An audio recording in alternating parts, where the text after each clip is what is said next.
Florida Street in downtown Buenos Aires has long been a popular destination for people looking to buy football jerseys and cheap suitcases. Nowadays it's also the place to buy American dollars, something Argentines are fond of because unlike their own currency, the peso, dollars hold their value. Saving money has never been easy in Argentina. From 1944 to 2013, inflation in the country averaged 205%, hitting a whopping 20,000% in 1990 when the prices in supermarkets doubled every day. Now inflation runs at about 30% and is expected to rise to 40% by the end of the year. To protect their wealth, Argentines have had to get creative. Those who can afford it buy real estate, and until recently, when a punishing tax was introduced, they also bought cars as a means of storing value.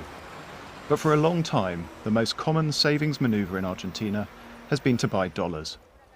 Wary of their country's banking system, some Argentines stuffed those dollars in their mattresses and freezer boxes, while others simply sent them out of the country. This practice was personally helpful, but it also drained Argentina's foreign exchange reserves. In 2011, Argentines took $21.5 billion out of the country, or over 1/3 of reserves. To stanch this alarming flow of dollars out of the country, the government introduced a new system that required the tax agency's permission to buy foreign currency.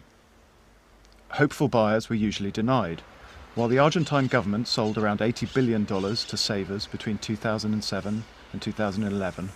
After the new system was instituted, that number plunged to almost zero, inspiring Argentines to refer to it as the clamp. This crackdown led to the flourishing of an informal currency market called the blue market. The exchange rate is much pricier than the official exchange rate, sometimes by as much as 70%, but to many Argentines it is worth it. Buying dollars, however expensive, affords them peace of mind and allows them to save to one day buy property or travel abroad. Smaller blue market exchange transactions often take place on Florida Street, where it is impossible to walk more than a few steps without a money changer trying to lure you in with the chant of cambio, cambio, cambio. The Argentine government recently relaxed the dollar clamp. Since the end of January, banks have been authorized to sell small amounts of dollars. But the paltry sums doled out have not been enough to sate the country's hunger for hard currency. The blue market will continue to play an important role, tempting Argentines who might otherwise abide by the law to engage in illicit exchanges.